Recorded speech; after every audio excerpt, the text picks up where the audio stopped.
From sharing his acting roots with legendary action star Chuck Norris to becoming closer to Ralph Macchio after the death of their friend, this is everything you didn't know about William Zabka. Here's a fun tidbit for you right off the bat. Zabka's passion for the film industry actually runs in the family. His dad, Stan Zabka, was the assistant director of The Tonight Show starring Johnny Carson during the early years of Carson's reign. But that's not all, because Stan also worked as a production manager on some pretty iconic films, like Chuck Norris's Forced Vengeance. So it's safe to say that Zabka grew up surrounded by all things lights, camera, and action. Talk about some serious showbiz roots. After graduating from the El Camino Real Charter High School in LA back in 1983, Zabka decided to take his passion for film to the next level, enrolling at California State University Northridge, where he majored in, you guessed it, film. He didn't complete his degree though, as he soon dropped out and landed his first major role, one that made Zabka an iconic household name, Johnny Lawrence, in 1984's The Karate Kid. But wait, there's more. Zabka didn't just stop at The Karate Kid, as he took on several other roles during the 80s, even dipping his toes in the comedy scene with films like Just One of the Guys and Back to School. And if that wasn't impressive enough, he even co-starred in the CBS television series The Equalizer as the son of the titular character. Talk about some serious range. But it's not just acting that the guy specialized in. He also tried his hand at filmmaking and was even nominated for an Oscar. This man knows how to leave his mark in the film industry. Not only did he give us one of the most memorable villains of our childhoods, but he's also worked on projects of his own. The film that earned him this prestigious nomination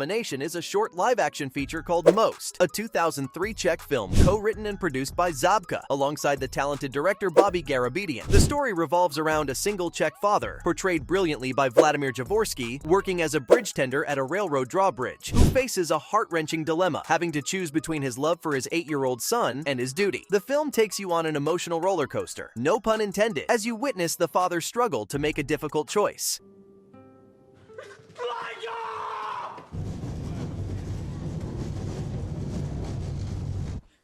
It received a standing ovation at numerous international film festivals, and it's no wonder why. The story is absolutely gripping, the performances were phenomenal, and the themes explored in the film were deeply moving. It's a testament to Zabka's immense talent and his ability to delve into thought-provoking narratives. Still, despite the fact that most people only remember him for his breakout role, Zabka doesn't mind that, since he loves the character as well. I mean, why else would he continue to play him in Cobra Kai? Even back in the 80s, Zabka was dedicated to the character, even deciding to learn martial arts just to be able to play him. Yep, you heard that right. The guy had zero karate experience, which you'd think would be the first priority for a film literally called The Karate Kid. But don't worry, just because he didn't know any martial arts doesn't mean he didn't know other contact sports. In fact, he's an expert in another one that's just as badass, wrestling. That's right, Zabka knows his way around the mat, and I bet those skills came in handy when it came to building up that physique of his. But wait, there's more. As if being a skilled wrestler wasn't cool enough, once they were done filming, Zabka decided to dive into the world of martial arts, taking up Tung Soo Do, a swift, close combat martial arts style, where he even earned himself a black belt. That's some serious dedication right there, and it just goes to show that Zabka is a force to be reckoned with, both on and off the screen. Still, despite his love for martial arts, Zabka didn't actually want to reprise the role of Johnny Lawrence in Cobra Kai. When he first heard about the series, he was a little skeptical about coming back to the franchise, thinking it might be a bad idea. Why? Well, it all came down to where Johnny was mentally after that iconic defeat in the 1984 movie.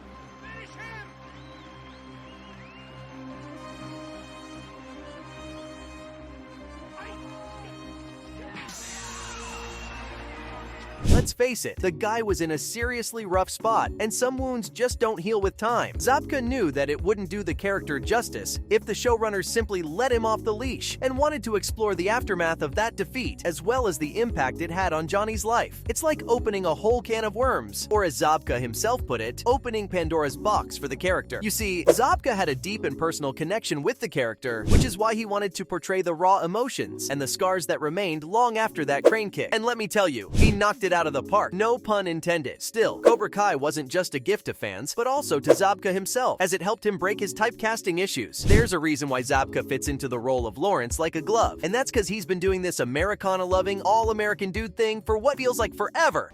We're having a baby.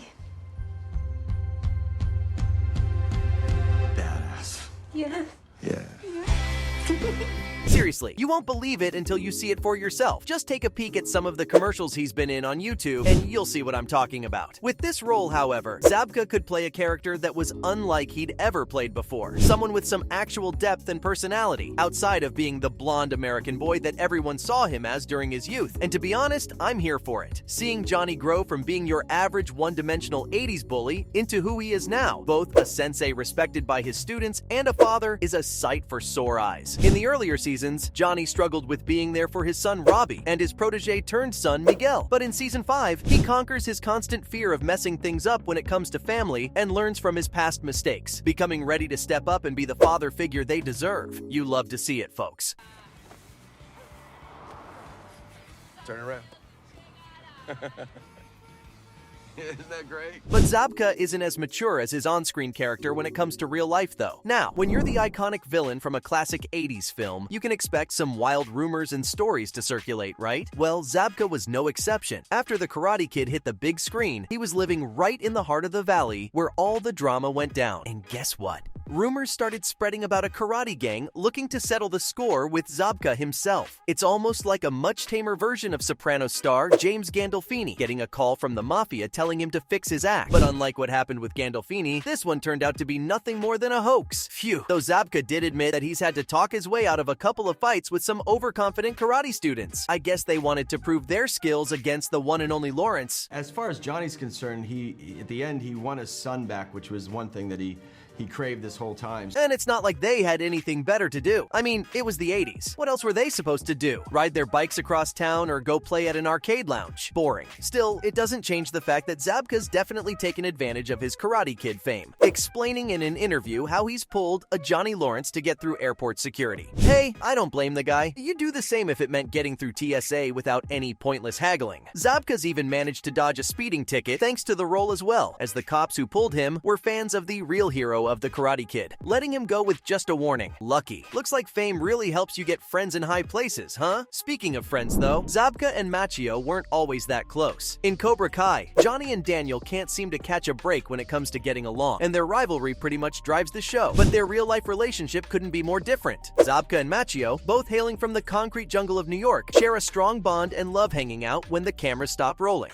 I'm just holding. Takes a little more time to get warmed up, to stay limber. They even drive home together, complaining about the same things and sharing their thoughts. But it wasn't always rainbows and butterflies between the two, as the film's director, John Avildsen, segregated the good guys and the bad guys while on set. However, things took a turn after the passing of their beloved friend, Pat Morita, who portrayed Mr. Miyagi. In a joint interview in 2019, Machio shared that their bond grew stronger during this difficult time, becoming closer friends, united through the loss of their dear friend and moving forward. So, from becoming closer to Ralph Macchio after the death of their friend, to sharing his acting roots with legendary action star Chuck Norris, this was everything you didn't know about William Zabka.